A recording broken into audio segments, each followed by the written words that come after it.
The way we tell stories about good versus evil has changed in the last 20-odd years, specifically in Western animation.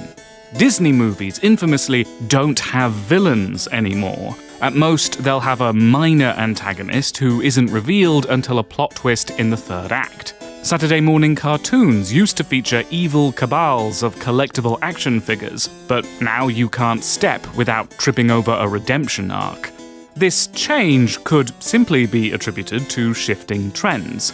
In 2001, DreamWorks proved the Disney format had grown stale enough for parody. As a result, Disney Animation remodeled itself on Pixar's more successful example, i.e., without traditional villains. Likewise, Avatar: The Last Airbender had a profound effect on TV animation, and its popularity has only endured, making it a prime candidate for other shows to emulate, with mixed results. On the other hand, the shift could be explained as modern audiences simply responding better to a more complex depiction of evil. For people who grew up in World War II and the Cold War, a more stark heroes and villains style of thinking may have been comforting, but increasingly our modern villains are not so much individuals as ideologies. For a lot of people who grew up in the 80s and 90s, i.e. the Ursula, Gaston, Hades generation, much of our childhood media pitched a stark contrast between good and evil that didn't quite square up with the society we entered as adults. In most movies with a Disney villain, everything turns out okay once that villain is ousted, but in real life, societal problems are much more deeply ingrained. Older stories tend to portray evil as an outside force. It could be an invading army, a witch's curse, a wicked stepmother. That is to say, a foreign influence which disrupts the status quo. But in newer stories, evil doesn't come from elsewhere, it's already inside the house. It's not the army that's evil, it's the politics which sent them to war. It's not the witch, it's the society who fears her magic. It's not the stepmother, it's the cycle of trauma caused by her suffering. Evil doesn't disrupt the status quo, it is the status quo and must be disrupted. Both kinds of story use the same basic building blocks, but they can't end in the same way. Let me hit you with some theory. Modern stories generally fit into three-act structure, which is often represented like this. You've got your three acts, you've got your plot points within those acts. But why is it shaped like a triangle? Well, that comes from an older model called Freytag's Pyramid. It's a much more classic style of story, better suited to 5 acts. But what 3-act structure borrows is the idea of rising action and falling action. So, once your hero accepts the quest and heads off to Mount Doom or whatever, they enter rising action. Though they'll face obstacles and challenges along the way, overcoming these smaller conflicts only brings them closer to confronting the main conflict. That is, the biggest obstacle, the problem which most drives the narrative. And the climax is where this confrontation happens, the most dramatic scene. The hero faces the big bad, the main conflict is resolved, and now we enter falling action. Here, obstacles overcome by the hero take them away from the climax and towards the ultimate resolution. Rising action builds tension, falling action releases it. Plotting that tension on a graph makes a triangle. You could also call it an arc. However, one obvious difference between Freytag's Pyramid and the 3-act arc is the position of the climax. Freytag puts it in the middle, 3-act puts it in the final third. So, in a modern story, the dramatic peak occurs nearer the end, because you want to save all your drama for one final battle, which means you get a lot of rising action and comparatively little falling action. Now, that's no problem if the main conflict pits the hero against an outside evil. Once the villain is defeated, escaped from, put in jail, or blasted off again, the threat is resolved. Any outstanding conflicts, will the hero free the genie, live on the land, make her father proud, etc., don't need much falling action to resolve. However, against an inside evil, defeating the villain doesn't necessarily resolve anything. In the final showdown, the hero will need to be more creative. Maybe the way to defeat evil is through healing a relationship, reaching an understanding, or falling in love. Which can absolutely work. But if it's true modern audiences prefer this kind of conflict because they mirror the societal problems we face nowadays, how do you represent those problems within a modern story structure? What do you do with an inside evil like climate change, late-stage capitalism, institutional prejudice? Modern problems require modern solutions, which are rarely simple. So if you don't have a lot of time for falling action, how do you adequately resolve this kind of tension? I promise this video is about Steven Universe, just go with me on this. Star vs. the Forces of Evil tells the story of a magical princess named Star Butterfly, who travels to Earth as a foreign exchange student, and, with her new best friend, sometimes boyfriend Marco, goes on magical adventures, hopping dimensions and fighting monsters, that sort of thing. But as the show goes on, it focuses more on the butterfly monarchy, evolving into a story about the legacy of colonialism? Yeah, seriously. Star learns that Muni, the queendom she is heiress to, is in truth an occupying invader. The monsters she's been fighting are actually the indigenous people of her land, who are simply defending themselves from the queendom and their magic. I know the monsters are bad and all, but this seems unfair. Unfair? Star must decide what sort of princess she wants to be, and commits to atoning for the sins of her monarchy. In the final season, the main conflict centers around the new queen, Eclipsa, formerly known as the infamous Queen of Darkness. But Star has since learned she's actually quite nice, and was unfairly deposed because she fell in love with a monster. So Star cleared her name and gave the throne back to her. The best thing I can do as queen is return what my family stole from you. Nevertheless, though Eclipsa is the rightful queen, though she is rightfully sympathetic to monsters, she's not accepted by her people. All those who oppose Eclipsa say aye. Aye! So, Star acts as a sort of PR manager, trying to teach the people of Muni to overcome their prejudices, which is a slow and frustrating process. And just when they seem to be making progress, a magical army of super soldiers lays siege to the castle, intending to overthrow Eclipsa and kill all the monsters in Muni. So, how do you write the ending for this? Even if Star wins the siege, that's not going to win the hearts of the people. It's not going to fix the prejudices that caused the siege in the first place. Instead, Star makes a more creative decision. She destroys magic. This rids the army of their power, but also gives up her own, dismantling the entire magical foundation the monarchy is built upon. You were right, Marco! Magic's just... I don't even know what it is! I hate magic! I mean, my wise royal family keeps solving situations with the stuff, but oops, we just cause more problems! In principle, I like the message that a society cannot fully heal its wounds using the same system which inflicted them. You gotta destroy that system completely and start over. And I've made no secret how I feel about monarchies. However, for my money, this solution kinda comes out of left field.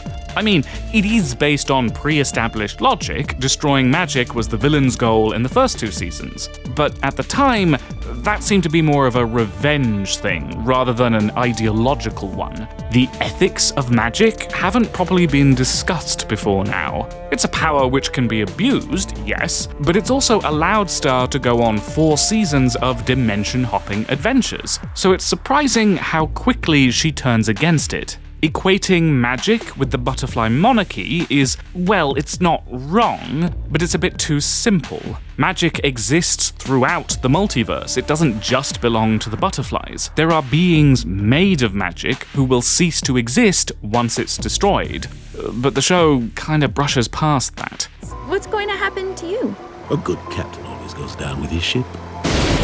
Destroying magic also shuts down interdimensional travel, and that is a big deal, because it will separate Star and Marco. So Star heart-wrenchingly decides to give up her boyfriend for the sake of the monsters and Muni. and even then, they find a magical loophole which gets around this. Lyra Balakwa over here like, wow, must be nice. There was a lot of shipping in the fandom, so I don't begrudge the writers for giving the audience a romantic ending, but it was never the thing I found most interesting about this show. It made the bold decision to allegory a difficult real-world problem, and it spent a lot of time representing that problem as too complicated to have a quick and simple solution. Then, because of how climaxes work, it needed to find a quick and simple solution. But destroying magic doesn't fully resolve the main conflict. It may end the siege and tears down the institutional class system, but the prejudice is still there. And sure, it addresses that. You can get rid of me. It's so easy. But the sweet thing is, I'll never really be gone, 'cause I've got good ideas. And the thing about good ideas is they tend to kind of hang around like a bad fart. And I like the message that prejudice can never be completely defeated. But as a narrative, it's a little unsatisfying. Star was making progress towards the goal of changing people's minds, but it all gets overshadowed by the siege, and then the outcome of that gets overshadowed by all the lovey-dovey stuff. To me, it just doesn't feel like this resolution is the one the story had been building towards. It's not that these ideas can't work, in fact they very nearly do. I admire this show a lot, it's ambitious, and it's important we tell stories about complex issues like this, especially to young people. But it's very difficult to fit this sort of conflict into this sort of story. You gotta treat it with the complexity it's owed, whilst also telling a satisfying narrative. But how do you write a climax for a main conflict too complicated to be resolved in one dramatic scene?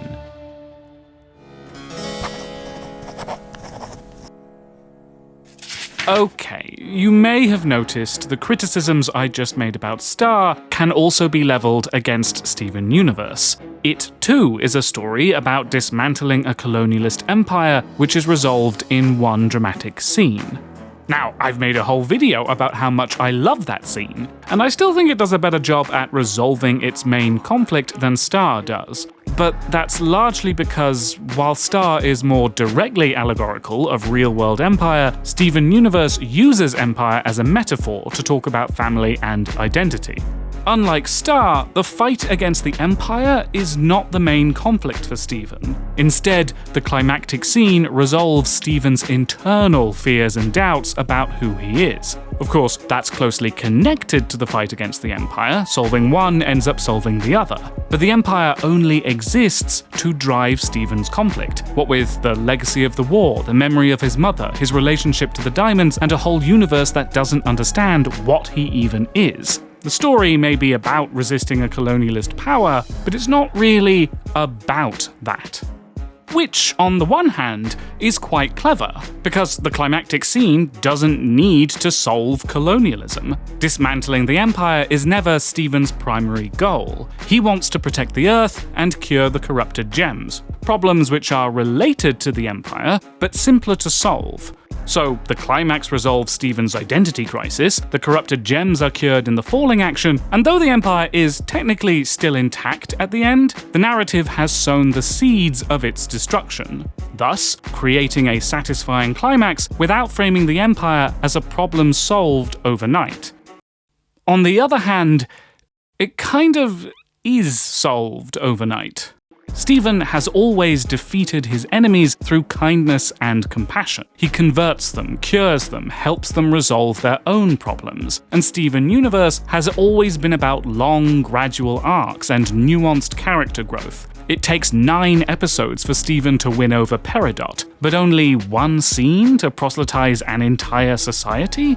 Compared to what the show has done before, it just feels a bit abrupt. To be fair, part of that abruptness is because the show was cancelled prematurely, and being cancelled for featuring a gay wedding gets the show a lot of goodwill from me. Nevertheless, having that metatextual knowledge doesn't make it less abrupt. I don't agree with criticisms that the diamonds are casually redeemed. Stephen convincing them to help him or strong-arming them into reforming their society isn't the same as exonerating their crimes. And it's not in Stephen's nature to deliver retributive justice. It's just not the ethos of the show. Besides, the diamonds are metaphors. We can't treat them as one-to-one corollaries for real-world dictators. Then again, even as metaphors, the diamonds are responsible for some pretty reprehensible stuff which parallels real-world atrocities. There's a war, an orbital superweapon, horrible genetic experiments, an oppressive caste system. And even if Earth escaped Homeworld's colonization, we can assume other inhabited planets were not so lucky. Are we really supposed to just forget about all that? Has this climax truly resolved the conflict? Here's my take. The problem isn't the climax, it's the falling action, or lack thereof. The climactic scene naturally happens late in the final episode, which leaves only 6.5 minutes for falling action. That's 6.5 minutes of a story which had taken almost 30 hours to tell. And okay, it's not uncommon for cartoons with short runtimes to have only a few minutes of falling action. But then, not every cartoon has a main conflict like this. In fairness, it does a game job of resolving as many conflicts as it can. The Corrupted Gems, Lars and Sadie, the Off-Colors, even Jasper. Although many of these do feel rushed. And though it tries with the Diamonds and the Empire, these conflicts are really too onerous to properly resolve in such short time. So, as much as I like this ending, I can't really blame people for feeling it's, in some ways, insufficient. And you may be thinking, well, if they needed more time for falling action, isn't it lucky they got greenlit for a movie?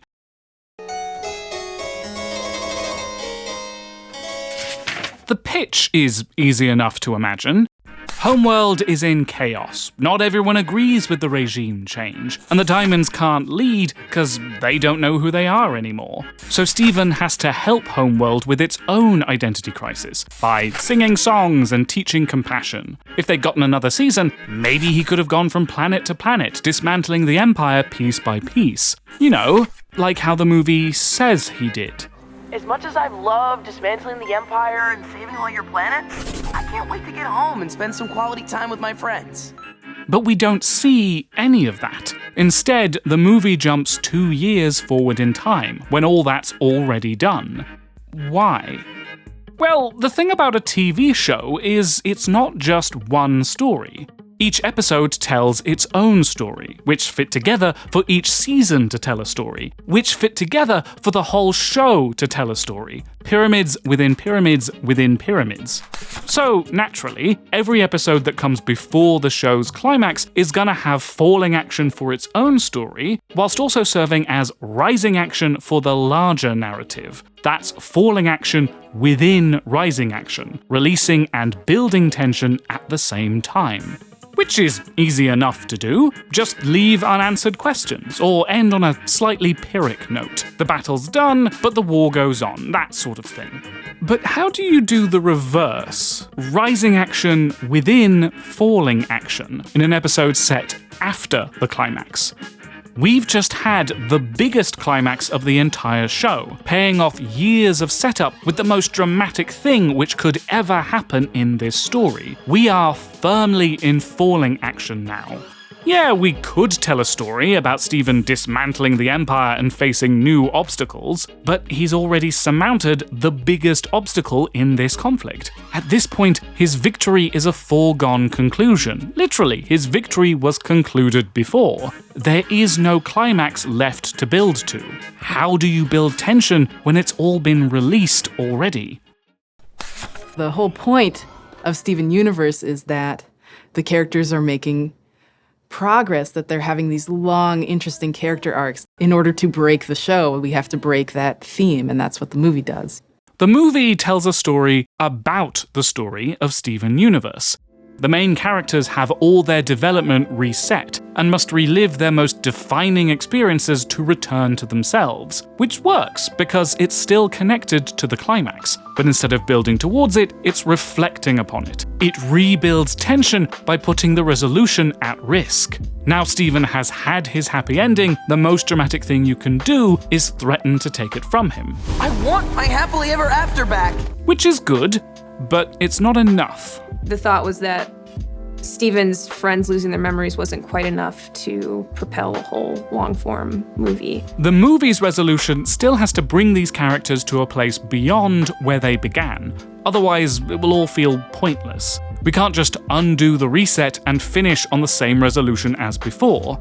If the rising action of the movie's narrative is going to work, it needs its own resolution and its own climax, different from the ones before. In case you haven't heard, I've established peace across Yeah, I've heard. Brand new conflict, brand new stakes, brand new villain. And, well, the movie has its work cut out there. Stephen's just defeated the show's biggest villain, built upon 5 seasons of intrigue. No way could a new villain rival that in an 80-minute movie. Oh wait, never mind. I've only had Arlo for a day and a half, but if anything happened to him, I would kill everyone in this room and then myself. A big reason the movie works is it's not really Stephen's story. I mean, he's obviously the protagonist, he has his own arc, and the story stirs up a lot of old conflicts for him. But it's Spinell's story. Of all the characters in the movie, she undergoes the most change. He can't really help her, she can only really help herself. Which kinda means Stephen's story is less important than hers. Or at least, for this story to be effective, Stephen's story needs to be done.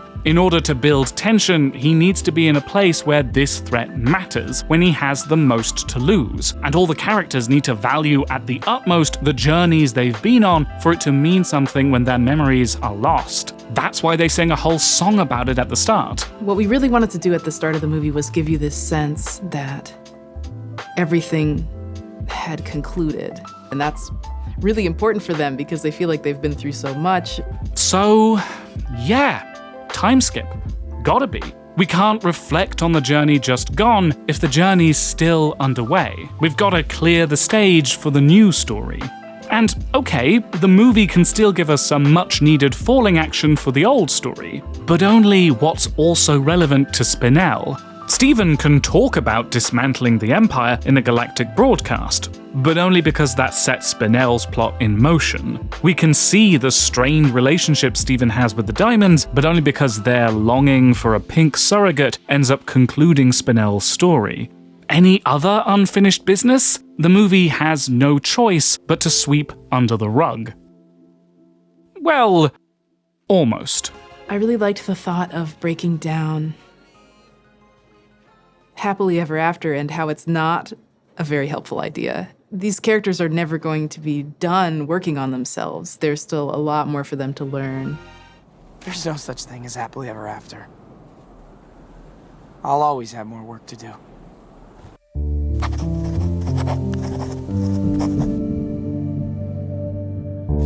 In the penultimate chapter of The Return of the King, the hobbits return to the Shire to find it dilapidated and overrun by ruffians, enforcing cruel and harsh rules upon the residents. And the residents themselves have become listless and corrupt in our hero's absence. As such, the hobbits must rouse their old friends and family to oust the ruffians and reclaim their home. Much has been written about this chapter, with some interpreting it as an allegory for post-war Britain, even after Tolkien fervently denied that was his intention. It's also been called anticlimactic. The chapter is infamously omitted from Peter Jackson's trilogy, save for an oblique reference in Fellowship, and it's also missing from the 1980 animated adaptation. And I can see why. The moment the One Ring is destroyed, we're in falling action. We haven't reached the resolution yet, but the Scouring introduces new problems, new villains, new tensions with a new climax, which are only tangentially connected to the rest of the narrative. Yeah, okay, Saruman is defeated in this chapter, but he just pops up at the end. And while the Scouring does threaten to take away the Hobbits' happily ever after, it's a smaller threat than they've just faced. Their victory never feels in real jeopardy, it's just prolonging the inevitable. Thematically, however, I feel this omission loses something important. Sure, it's anticlimactic, but isn't that the point? Our heroes return from battle hoping for the reward of home, only to discover their home no longer exists. The fight doesn't end when the war does. The survivors are left with the work of rebuilding what the war destroyed. The trees were the worst loss and damage, for at Sharky's bidding, they had been cut down recklessly, far and wide over the Shire. And Sam grieved over this more than anything else. For one thing, this hurt would take long to heal, and only his great-grandchildren, he thought, would see the Shire as it ought to be. It's easy to tell stories about war, about how the battle was won and the future was saved. But what about the day after the war? And the day after that? We sing songs of heroes who die in the name of peace. But what about those who live in the name of peace? Those who tend the gardens, who plant the trees whose shade they'll never sit in? Is that not also an act of heroism, deserving of song? Must the story always end when the war does? The problem is, as we've seen, modern stories are designed to favour quick dramatic victories over slow, studious ones. And once you've given your audience the adrenaline-fueled high of the battle, how do you then bring them down to the bittersweet plateau of living with it? Tolkien is not the only one to face criticism for this kind of epilogue. Wars don't end happily. Not ever. Often relationships that were central during war dissolve during peace. Some people who were brave and fearless in war are unable to handle peace, feel disconnected and confused. Other times, people in war make the move to peace very easily. Always, people die in wars, and always, people are left shattered by the loss of loved ones. That's what happens. So that's what I wrote. Now, I ain't no literary man, but I don't think that'll sell. People like shooting in them things. I think you may be right there, Paul. We crave endings, in stories and in life. But how do you end a story if the point you're trying to make is that life doesn't have endings?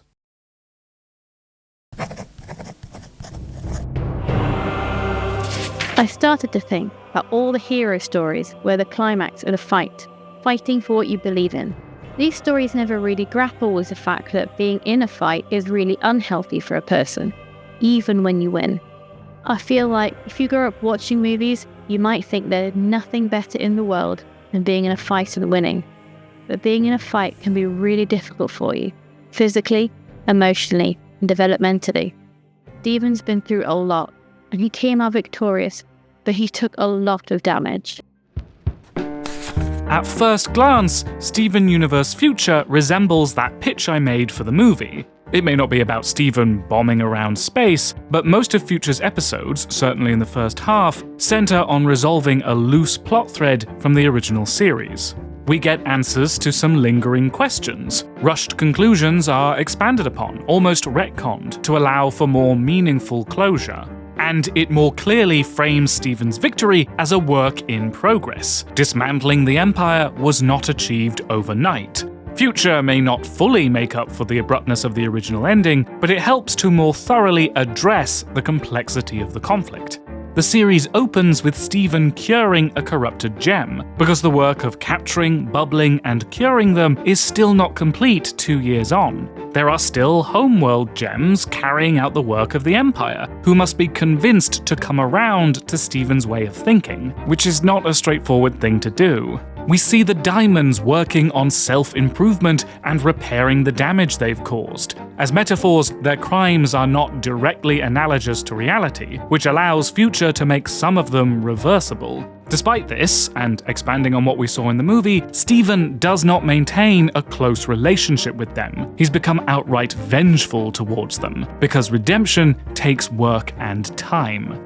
and we even get closure for more minor plot threads. It's nice to address where Eyeball and Aquamarine ended up, and I'm glad to discover the wrongly bubbled rose quartzes were set free, but this is rather a lot of falling action now, and there's still the problem of tension. With the climax and the time skip behind us, there is very little tension left to release, and these resolutions are for secondary conflicts, smaller and less dramatic than the show's main conflict was. Focusing a whole series on falling action ought to slam the brakes on an already slow-moving plot. So, why doesn't it?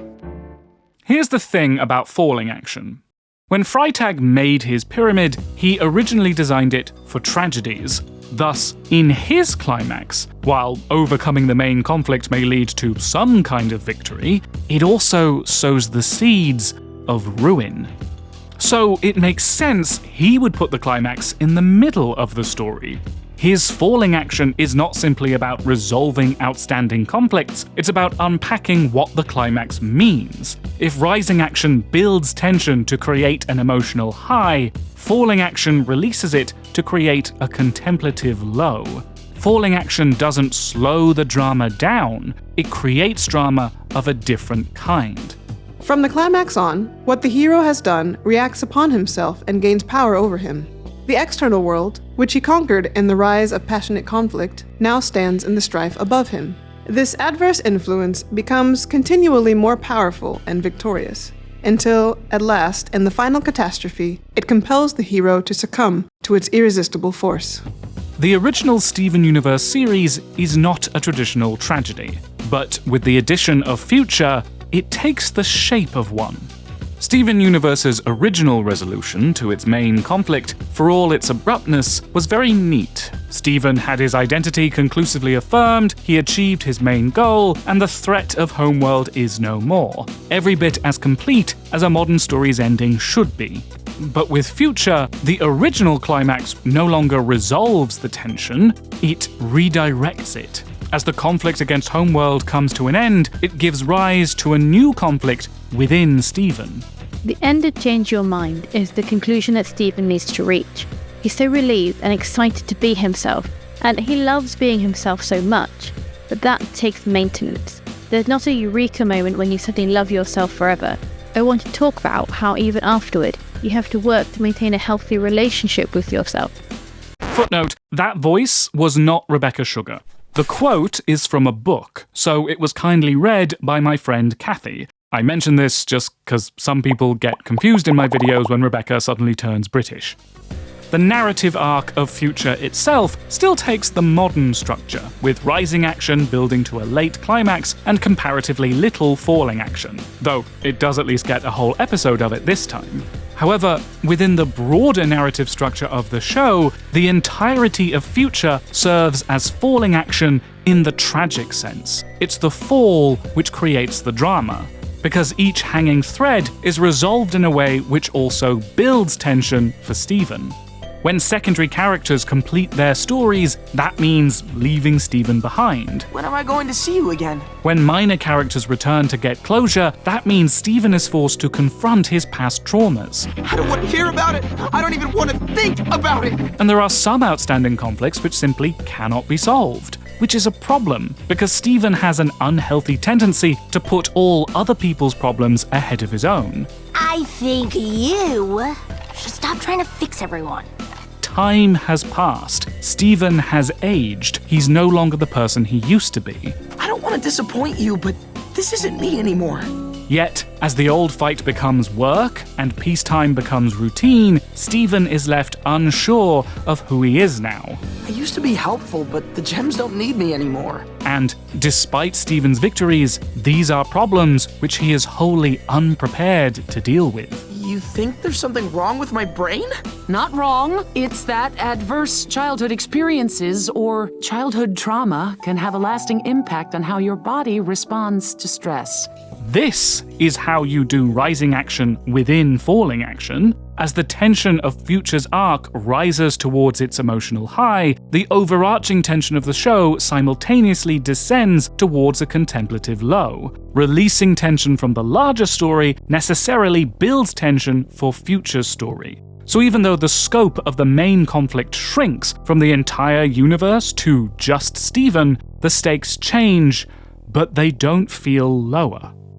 In fairness, the show has a couple of big advantages on this front. First, the original main conflict also centered Stephen's emotions, so this feels like a natural continuation on the same theme of self-acceptance. Second, it already uses magic and sci-fi as metaphors for emotional struggles. An intimate story about Stephen's lingering trauma can also have earth-shattering stakes.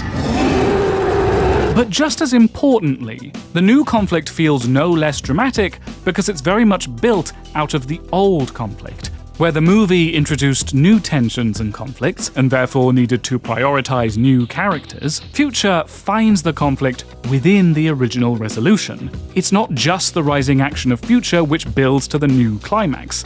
Steven Universe has been building to this from the very beginning. Stephen, do you remember anything bad in your childhood that particularly stuck with you? Where the rising action makes the hero, the falling action unmakes them. Stephen's compassion and selflessness, what had once led him to victory, now brings him to ruin. Increasingly, Stephen no longer solves problems, but is the one causing them, until he himself becomes the evil which threatens his home, precisely what he fought the diamonds to prevent. The ending of Future is not a tragic one. The city is saved, Stephen's friends and former enemies become the hero he never had. He is able to be honest with himself and others about the impact on his mental health. For Future, this is a resolution in the modern sense. But in the broader story, it's something different. Here's the thing about resolutions. That wasn't part of the original pyramid, it was something others added later. But as Freytag first wrote it, the final stage of the pyramid was called the Catastrophe. The catastrophe of the drama is the closing action. It is what the ancient stage called the Exodus. In it, the embarrassment of the chief characters is relieved through a great deed. The more profound the strife which has gone forward in the hero's soul, the more noble its purpose has been. So much more logical will the destruction of the succumbing hero be. Where the ending of the original series was very neat, the ending of Future is more ambiguous. We never see if Volleyball's injury was cured. Eyeball and Aquamarine say they'll be back, but we don't hear from them again. We learn Bismuth has feelings for Pearl, but she decides now is not the time to act on them. Lars and Sadie don't get together, they move on to other things. Jasper is seen at Little Homeworld by the end, but we never learn if she actually enrolled. The work of dismantling the Empire has made good progress, but it'll still take years to complete. And though we know Stephen's in therapy, though we know he's going off to something new, his problems are not gone, and they may never be.